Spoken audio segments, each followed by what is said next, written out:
back to work Wednesday. I've got tomorrow off. It's my day off, so which is cool. I was going to go into town, but I've turned the British Brainwashing Corporation on this morning to find out that I forgot the government puts VAT up to from 17.5% to 20% tomorrow, which will cost the average family £7.50 a week more to live.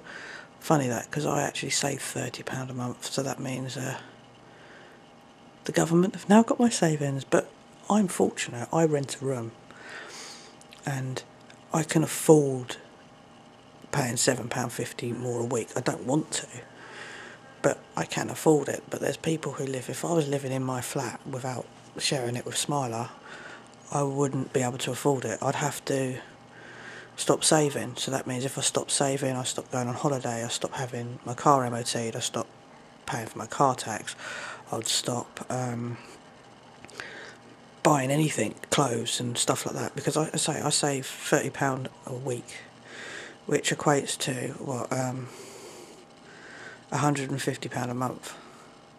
So I would have to save probably £80 a month with these cuts if I was living in a house. So, you know, it's substantially reduced. So it means I would only be able to go on holiday once a year, maybe pay for my car tax, and never buy anything new, which is, you know, I only have the potential to save £1,500 a year. So, you know, that buys me anything I need to replace. Or, to be honest with you, it usually pays for my car to get through its MOT. That's usually £300-400 to get that sorted out. Car tax is £150 for 6 months, you know, etc, etc. But what I don't get is why the public haven't reacted in this way, because the banking families employees, okay, fucked up, okay, and created the recession, okay. So then us, the normal cattle who they see as debt slaves, have to pay back the debt of the richest families in the world's employees cock up. These rich banking families who told the government that, you know, we're going into depression, or whatever else happened, they're all living in their massive, great big mansions, selecting what car they want to drive out of the 40 they've got in the garage, going on 10 holidays a year, you know, having their servants serve them all day. Their life hasn't changed. Yeah? But they fucked up. If they're responsible for the people who made the decisions in their banks, they should be paying the debt. Now, I can guarantee you, the Rothschilds, the Rockefellers, the Madisons, I can't think of any of the other names, the Goldbergs, Sachs, whatever, all these families could clear that deficit 100 times over. They could clear the world debts. Yeah? They created it. They should fucking pay it. Right, it's like saying, right, we're the richest people in the world, we're fucked up, but you're the poorest and you can pay for it. How is that acceptable? Why isn't the normal people going, no? Because normal people are going, well, there's nothing we can do about it. Well, that's where you're fucking wrong. One person can change the world. Right? Why are people sitting there going, well, you know, why am I paying, right? Luckily, I don't drive my car to work anymore, right? Because I can walk. That's done on purpose. Yeah, I'm close to getting rid of the car completely, to be honest. It's just not completely convenient yet. If I could get a smaller car or something, but I'm very close to not having to need a car. But I do need to go to the allotment, and I'm going to grow a lot more food this year, obviously. But the thing is, I put £30 worth of petrol, if you're in America, gasoline, petrol in my car. I got under half a tank. My car is a 60-litre tank. I got about 26 litres for £30. Probably not even that, right? I paid £1.23.4 a litre, right? For those of you in any other country, it's going up by 3.5p tomorrow. So currently, petrol in the UK is 123 times by 4.55, which is £5.59. Yeah, £5.59 a gallon. Okay. Tomorrow, petrol is going to be 4.55, isn't it? £5.77. We're 23p from £6 a gallon. Right? If you're American, £6 a gallon. If you're American, right? In England, we're paying $9.60 a gallon of fuel. $9.60 tomorrow. That's how much petrol will be in the UK. And anyone who gets confused, because someone in America did get confused, petrol is what the English call gasoline. Okay, so gasoline is petrol, but we call it petroleum. I think gasoline is slightly watered down, but we call it petroleum. BP, British Petroleum. It's just, what? $10 near enough, right? Americans are complaining because they're paying $2.5 a gallon. What is, we're a small fucking piece of land. We don't have to travel that far. But yeah, and then this is what the government have said, right? This is a classic.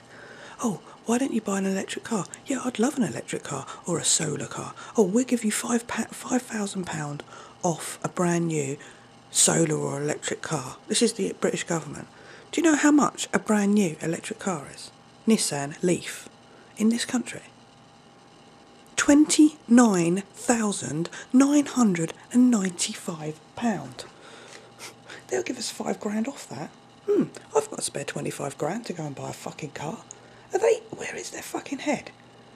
25,000, that's like £29,000 times by, let's do the exchange rate. So for my American friends, the English government want us English to go out and buy a car for $46,000. And they'll give us £5,000, which will be about $6,600, I suppose, around that sort of, off of it. It's like, what? Do you know what I mean? The average small car in this country, if I were to go and buy a brand new, basic, 1 litre Nissan Micra or something, I'm looking $7,995. Yeah? $7,995, which is £8,000. Why on earth would I spend £22,000 more on a car? Just because I can plug it in the wall and then it only goes for 93 miles. What's the fucking point? This is where people are just fucking oblivious to what's going on. Yeah, so an £8,000 car is about $12,800. It's just like, what the fuck is going on? And that's on an exchange rate of $1.6 to the pound, but it varies. It's like, where are people's heads? At what point is the public going to actually go, no conspiracy here, no, wrongdoing in the sense of anything to do with New World Order, Illuminati or anything like that. It is, but let's just take that away. Look at the general fundamentals of what is really going on, right? We're feeding massive corporations that work for the banks, yeah, and have no, they have no, a corporation has no emotion, no feeling, and it seems that we're all becoming part of this corporation. Well, I'm a human being. I ain't a corporate entity, because of the way the price increases are, it's making it harder and harder and harder for people to buy in local shops. That's why this year in my allotment, I'm going to have to grow a serious amount of veg and fruit and things and actually start making jams more and preserving things and blanching things and freezing things for the year. And fucking putting potatoes like they did in the war in tins and digging holes and putting the fucking potatoes in the ground and leaving them there for 3 months. It's good. Luckily, England has been through a war. World War II and World War One devastated, well, World War Two more than anything, devastated London, devastated parts of the UK like you'd never known. Our population was reduced to the point of whatever. That's why a lot of the British colonies come over to live here, like the Indians and the Pakistanis and the West Indians. Some Chinese, etc., etc., which I have no issue with. They're all part of us now. You know, if people from Poland want to come over, that's up to them. All the Polish I've actually met are really nice people. They try and speak our language and they all work, so I've got no issue with it. You know, especially if you come from Russia. Fuck me, I can understand why they drink vodka all day, because that's a shit country. Might not be now, but we've been through some serious crises in this country, so why isn't the public waking up? But to be honest, a lot of the public are. It's like in America, you've had a revolution. You've had a, you know, I know it's back in 1700s or whatever, but you still had a revolution where you took the British Empire out of your country and took it back, right? So America can stand, and England can stand, but the problem is the whole problem for the whole of this, the world, is the British Empire. They are the problem. They're the kind of orchestrators of the New World Order, the Illuminati sect. You know, it's like, remember someone saying before, you know, all these countries with red, white and blue in their flag? I'm like, I don't know, that didn't really fit. But one thing I have noticed on YouTube is conspiracy has been blown out of proportion. Not everything's a fucking conspiracy, yeah?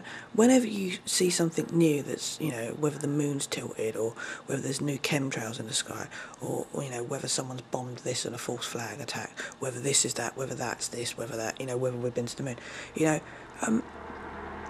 some of these things, it's obvious, right? But not everything is a fucking conspiracy, and it's got to the point now where people have woke up and have realised what's going on, and more and more people are waking up, the sheep. But they're being brainwashed by the conspiracy shows now. Because half the conspiracy shows are run by the people who we've got a problem with. Anyone on television who talks about conspiracy, anyone, right, who is allowed to say about the New World Order, is allowed to say about the Illuminati and you know, all the crap that the so-called is being orchestrated by the banking families on television, which is owned by the same fucking families or controlled by the same fucking families, is being done in order for you to distract you from something else. You know, never take any notice of what the telly says. Always think, well, okay, part of it's truth, part of it's crap, and it's our job to work out what's truth and what isn't, right? But it's like Jesse Ventura, right? Yeah, his show looks all great, but it's the same brainwashing bullshit. They've written it the same way they did all the UFO files. You know, every documentary you see on UFOs in the mainstream television hypes you up, oh, UFOs exist, and within the last 30 seconds, they sum it up and make you feel like they don't. Jesse Ventura does it with conspiracy. Yeah, it's just bullshit. They're trying to take real issues that actually are conspiracy and make them into jokes. But not everything is a fucking conspiracy in this world. And I think that's why I've not vlogged as much, because it's like Nibiru, right? Yeah, I wish Nibiru would turn up. It'd make things quite fucking interesting. It's quite clear the fucking thing ain't out there. The moon hasn't changed. The sun hasn't changed. The stars are all in the right place. There's nothing fucking odd going on out there. I've bought enough equipment and monitored the sun and the moon and all the other shit enough over the last fucking 3 years to know there's nothing wrong. Orion's where it's supposed to be, Venus where it's supposed to be, the sun's where it's supposed to be, the moon's where it's supposed to be. There's nothing going on yet. I've got an infrared lens so I can take a picture of the sun every day I can see it, it's cloudy right now, to see if there's anything dodgy around it. Because you won't be able to see it in the glare of the sun. You know how it is to take a picture of the sun? You try to take a picture of the sun. Take your basic run-of-the-mill camera, take a picture of the sun where you can just see the disc. Go on, off you go. All these people who've posted, oh look, there's Planet X, it's all sundogs, chemtrail sundogs. There's no second sun in the sky. The only in the Northern Hemisphere. I can't vouch for the Southern Hemisphere because I don't live in it, but in the Northern Hemisphere, I've been through the wobble in the last year and there's no fucking beer in the sky. Yet. Whether it turn up, I don't know. Who knows? Anyway, peace, love and light. Speak to you soon.